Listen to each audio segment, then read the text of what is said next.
Hey Mohammed, got your Solex carburetors here. Just got them out of the box. Let's see what we got. Get the peanuts out of here.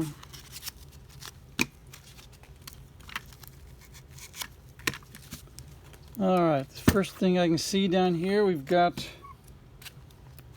mismatched carburetors. Nope, I lied, never mind. I was looking for this half moon part right here. And there it is. This is the final iteration of these carburetors. This is half moon here is to reinforce the throttle. I'm sorry, to reinforce the flanges for mounting to keep them from carburetors from breaking across here. So we got the latest version of the carburetors in that regard, and turn them over. We've also got thicker base right here for the fuel inlet. Let's see if that's the same over here. Yep. So these, I am pretty sure, are replacement carburetors from a long time. The originals were probably taken off a long time ago. Let's see if we can see any serial numbers on here, because these newer carburetors did not always have serial numbers on them.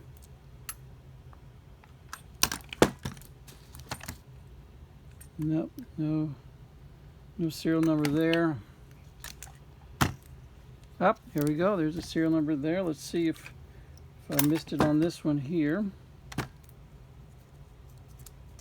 Okay, no, it does not look like I missed it on this one here.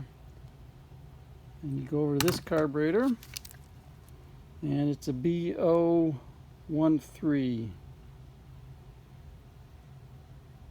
B013. All right. Start again on the bottom. See what we got. I always check to make sure these 6 by 0.75 threads are in good condition.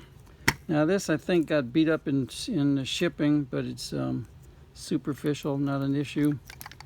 Don't know why this nut has been ground off. That's a little weird.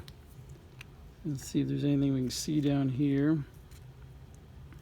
Combination of original gasket and the aftermarket. Original is red, aftermarket is black. Someone's been in here and looks like they've really bunged up the threads here, so we'll get these all helicoiled. Missing a binding screw right here, and your throttle, your choke lever is pretty well bent, but it can be straightened certainly. If there's anything else down here. All right, let's take a look. It appears to be down way too far in terms of the idle, setting the idle speed. All right, let's take a look inside. See what we have here. What we do is we stick our finger inside here. I should have put a light down there. All right, so what we're doing is we're sticking our finger down in the throttle to the inside to the pre-atomizer, and I don't know if you can hear it or not. Let me see if I can just get a light in there.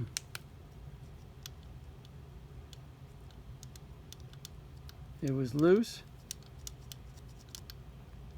See that? Anyway, it's loose. And these things will shrink over time and get shorter. And what happens is that you lose contact down here. And this is a metal-to-metal contact to seal. And this is a direct port right into the float bolt chamber. So if you are pouring fuel out of the throats, it's because this thing is loose. Let's check on this side here. That one's tight, amazingly enough. All right, let's check the other carburetor. That one's tight. That one's tight. So that's good. We may only have to replace this first one here because it's warped or shrunk. Now then, let's got another packing peanut in here. Let's get it out.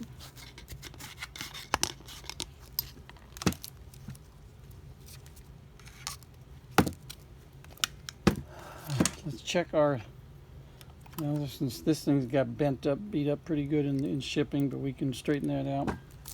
Let's check our throttle shafts for play.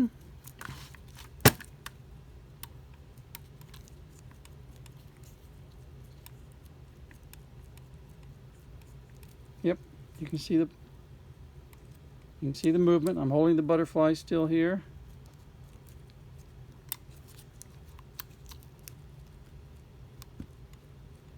You can see the movement there. Let's check over here. This is the critical one because this is what determines your idle.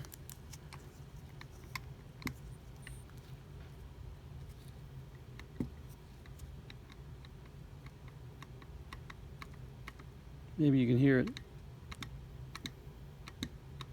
So your throttle shaft is loose there. They need to be bushed with new throttle shafts.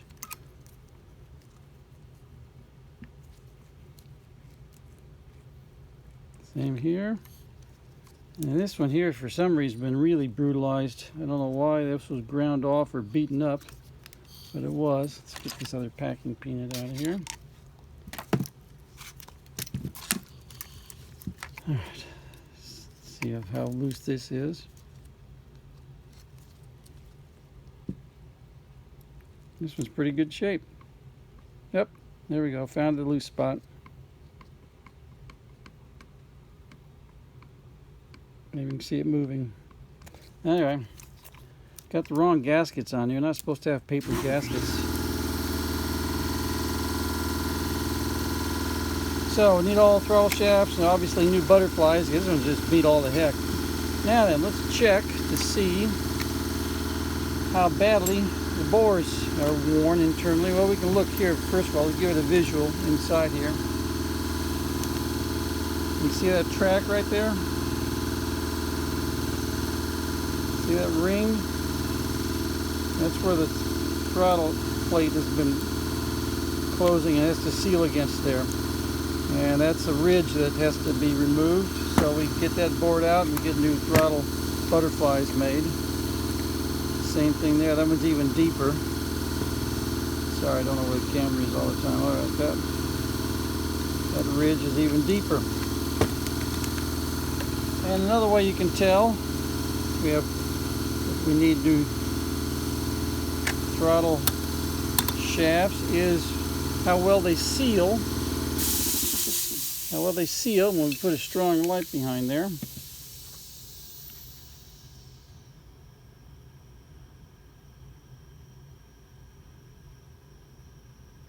Okay, let's see if I can get it maneuvered around. There we go. I was heading the wrong throat. See that ring of light around here? That means that thing is not sealing properly, and then you won't have a good idle. Let's check this other one. Make sure it's closed. Make sure that's closed.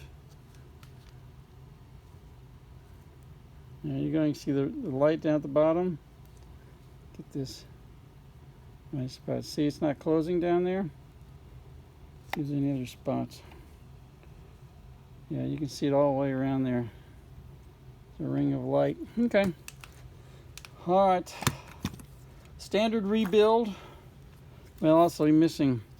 Had a spring that used to be right here. That's missing. And we can take care of that. And this has been beaten up. This might have happened in transit. They were not packaged very well at all. So this is, get this straightened out. Get your accelerator pump straight here. But these are, let's see, while we're here, let's take a look inside. Because even if we fix up your carburetors, there might be issues with your fuel tank disintegrating internally. And next thing you know, you're going to have new carburetors and they won't run right. The idle jet will clog up because you got crap in the fuel system. Wrong screws in there, or no, well, they're missing the convex serrated washer. But the problem is crap getting in the carburetors from the fuel tank. Let's see what we got inside here. Yep. See it's stuff down the bottom that looks like sand? It's not, that's rust. That's rust down here. There we go. That's rust right there. That's your gas tank coming apart internally. So you need to clean out your gas tank and line it, or else get a new gas tank. Sometimes the old ones are just not salvageable. Let's check here.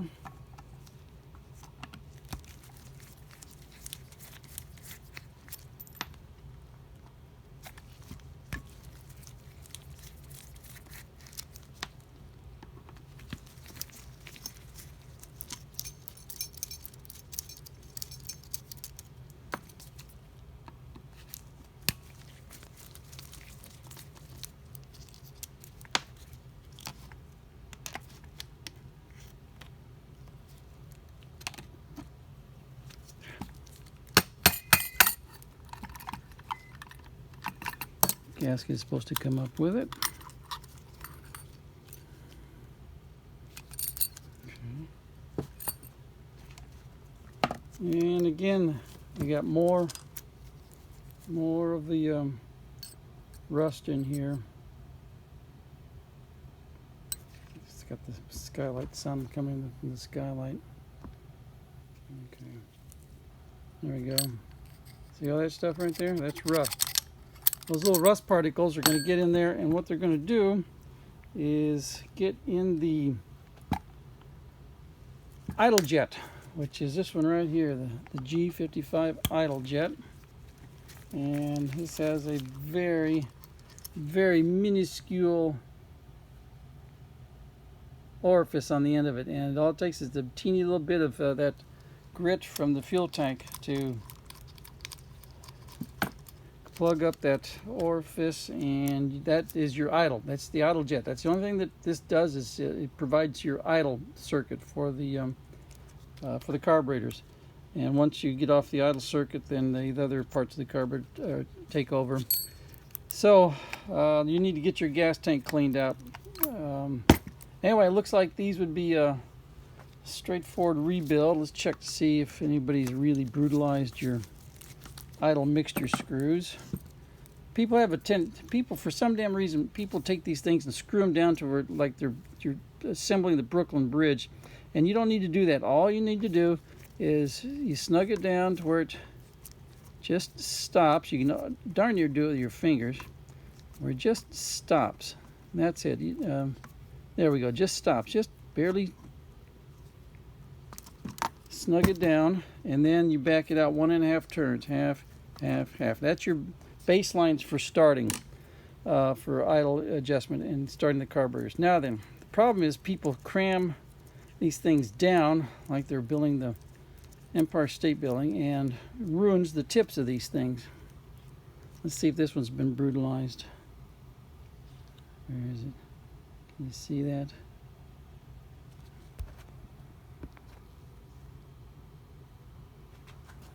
Yeah, it's been dented. It's also not the original mixture screw, because it's not a tape, not a needle. It's just blunt on the end. So let's see if this one's correct. And this one's closed off completely. You just snug this down until it closes off. You do not idle on the second barrel of the carburetor. And you can see this one's in better condition, but it's still, there you go, in better condition, but it's still not a needle. Let's check the other ones here. See what. So someone's been in here and used one of these aftermarket repair kits. Yeah.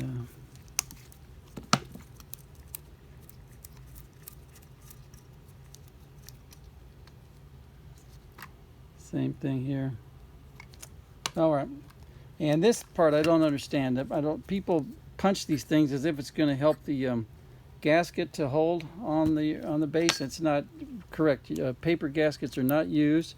You got your large, thick rubber ice gaskets, and then you got sleeves in here and spacer washers. And someone left out the sleeves because you can see how it dug into the body right here. So these carburetors came loose, and they were not properly installed. This one's a little bit less brutalized, but you can see how much this hole has been shrunk in there, and because the sleeves, mounting sleeves were in there, but the wave washer that's supposed to act as a limit stop was not there, and the sleeves dug into the body of the carburetor. Let's see what we got here. And again, you do not glue paper gaskets on these carburetors. Okay.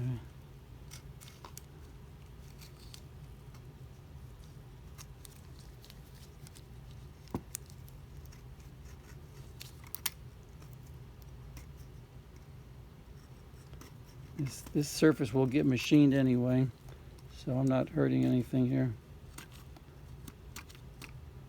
This is why we don't glue gaskets onto carburetors. It just isn't done.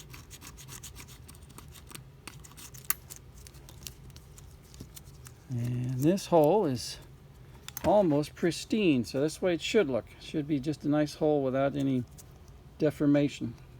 So that comes with having the wave washer here, and then the sleeve, and then the rubber washer on the intake manifold. So everything mounts up properly. Anyway, it looks like it'll be a normal rebuild, and as I say, we're probably 6-8 months out at this point.